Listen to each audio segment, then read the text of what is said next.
Hello everyone, welcome once again in talk with Arya. आज फिर से हम आ गए हैं 8 बजे हाइलाइट्स लेकर के 2 दिसंबर 2020 की। सो देखते हैं आज में क्या खास हुआ है, स्टार्ट करते हैं। सो पहला हाईलाइट ब्रिटेन से है, जो कि बहुत अच्छी न्यूज़ है। ब्रिटेन एक पहली ऐसी वेस्टर्न कंट्री बन चुकी है जिसने पहली कोविड वैक्सीन अप्रूव करा ली है। ये एक बहुत अच्छी न्यूज़ है। हालांकि ब्रिटेन में जिन्हें वैक्सीन की ज़रूरत है, ऑलमोस्ट 67 मिलियन पीपल हैं, वो रातों रात तो नहीं वो कर सकते, वैक्सीन बना सकते, बट हाँ एक अच्छे अमाउंट में वैक्सीन के प्रोडक्शन का ऑर्डर दे दिया है, स्टार्ट कर दिया है। सो ये एक बहुत अच्छी न्यूज़ है।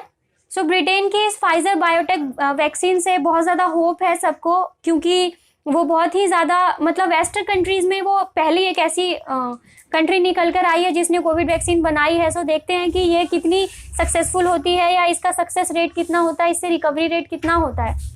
बात करते हैं सेकंड हाईलाइट की। सो यूके के पीएम बोरिस जॉनसन को ऐसा एक्सपेक्ट किया जा रहा है कि मे बी जो रिपब्लिक डे का सेलिब्रेशन होगा इंडिया में 2021 का, उसमें मोदी जी ने टेली कम्युनिकेशन पे उनसे बात करते टाइम में उन्हें इनवाइट किया है।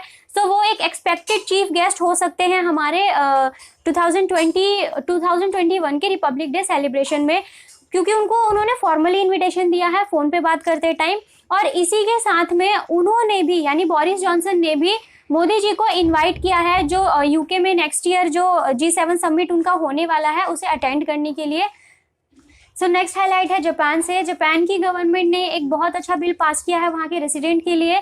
उन्होंने ये बोला है कि वहाँ पे जो कोविड वैक्सीन मिलेगी, यानी जो जापान के रेसिडेंट्स का वैक्सीनेशन होगा वो बिल्कुल रेसिडेंट्स के लिए फ्री होगा, यानी उसका सारा खर्चा जो भी वैक्सीनेशन का आएगा वो वहाँ की गवर्नमेंट ही बियर करेगी।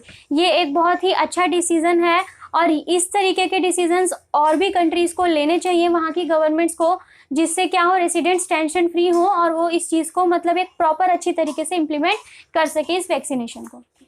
नेक्स्ट हाईलाइट है इंडिया से रिलेटेड। इंडिया की जो इकोनॉमिक पावर ग्रो होती जा रही है, या ये जो इकोनॉमिक पावर स्ट्रांग होती जा रही है, इसके ऊपर कैनेडियन पर्सन्स का कुछ पॉइंट ऑफ व्यू आया है। सो उसमें एक टाइप का कंपैरिजन है जिसमें इंडिया की जो इकोनॉमिक ग्रो हो रही है या इकोनॉमिक पावर बढ़ रही है, इसको कनाडा के लोगों ने जो कनाडा के पॉइंट ऑफ व्यू से, कैनेडियन पॉइंट ऑफ व्यू से, ये उन्होंने एक एज ए अपॉर्चुनिटी इसे लिया है। उसी के अगर अगेंस्ट हम चाइना की बात करें तो चाइना की इकोनॉमी को देख के उन्होंने इसे एक थ्रेट बताया है।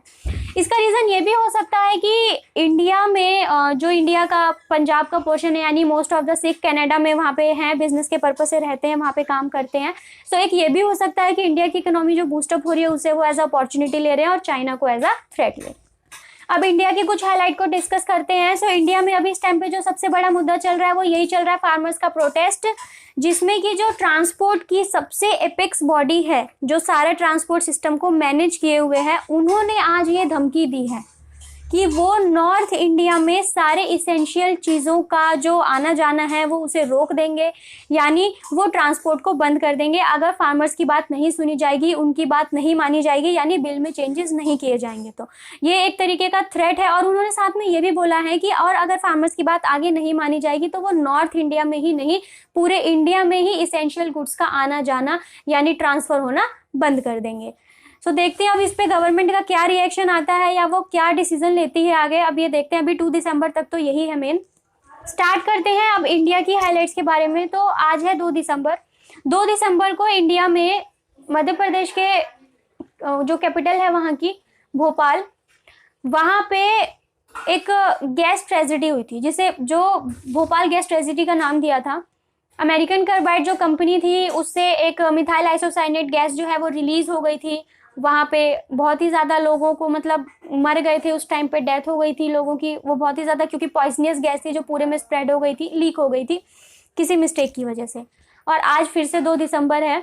सो एक छोटा मोटा सर्वे किया गया वहाँ पे और वहाँ के लोगों से पूछा गया था, वहाँ पे उस टाइम पे जो सर्वाइवल्स है जिन्होंने इस चीज़ से सर्वाइव किया था, एक ट्रस्ट ने उनके लिए क्लिनिक ओपन कराया था, एक ट्रस्ट ने मिलके, कि वहाँ पे उन लोगों का इलाज हो जाएगा। सो वहाँ के लोगों से आज बात की, वो जो उन क्लिनिक्स में जो इलाज करा रहे हैं, उन्होंने ये बताया कि उनकी और तो प्रॉब्लम्स ठीक हो गई, लेकिन उस जो गैस ट्रेजेडी हुई थी उसके बाद से उनके अंदर ओबेसिटी और थायराइड ये बहुत ज़्यादा हो गई, और ये किसी भी तरीके से इनकी बॉडी से ये ओबेसिटी या थायराइड नहीं जा रहा है। और ये ओबेसिटी और थायराइड ही रीजन बन गया है जिसकी वजह से और ज्यादा जो मतलब बीमारियां हैं उनको निकल के आ रही हैं। मतलब इन दोनों की वजह से उन्हें तरह तरह की बीमारियां लग जा रही हैं, और ये दोनों बीमारी एक तरीके से आप ये बोल सकते हो कि उनकी बॉडी में मतलब खुद को फिट कर चुकी हैं जब से ये वहाँ पे ये जो गैस ट्रेजेडी हुई थी या वो उस पॉइजनस गैस के उनके अंदर जाने के बाद, तो इस वजह से वो फिजिकली अभी भी फिट नहीं है। सुनने में ये ओबेसिटी और थायराइड बहुत कॉमन लगते हैं, बट ये अपने साथ कई सारी अलग अलग बीमारियों को डेवलप कर लेते हैं, फिर जिनसे आप ये कह सकते हो कि पीछे छुड़ाना मुश्किल होता है या फिर बहुत ही ज़्यादा मुश्किल होता है उनसे ओवरकम करना। और वो लोग इस चीज़ से कर ही नहीं पा रहे हैं क्योंकि ये अब उनके अंदर फिक्स हो चुकी हैं ये चीज़ें, या ऐसे केमिकल चेंज हो चुकी हैं बॉडी में, ऐसे केमिकल चेंजेस आ चुके हैं कि वो चीज़ें ठीक हो ही नहीं रही हैं। नेक्स्ट बात करते हैं विराट कोहली की।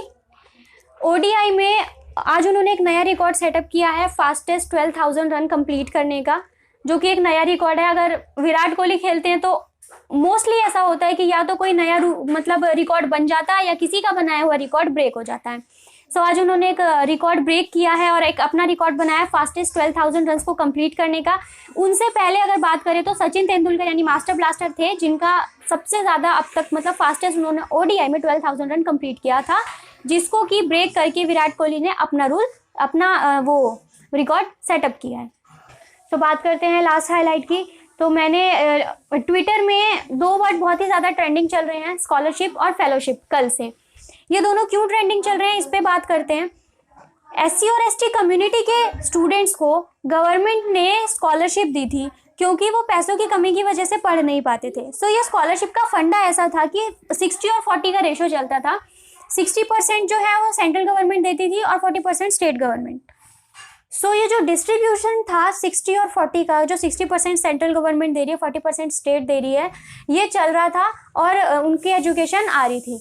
फिर 2017 में मोदी जी की गवर्नमेंट ने कुछ चेंजेस किए, जिसमें क्योंकि इकोनॉमिक कंडीशन या फिर रूल्स के हिसाब से उन्होंने जो चीज़ों को ऐसा मॉडिफाई किया कि 10% तो सेंट्रल गवर्नमेंट देगी, वो भी कंफर्म। बाकी के जो परसेंटेज है उसके बारे में सिचुएशन के अकॉर्डिंग मतलब फिक्स किया जाएगा, जैसी सिचुएशन होगी उस हिसाब से पे किया जाएगा।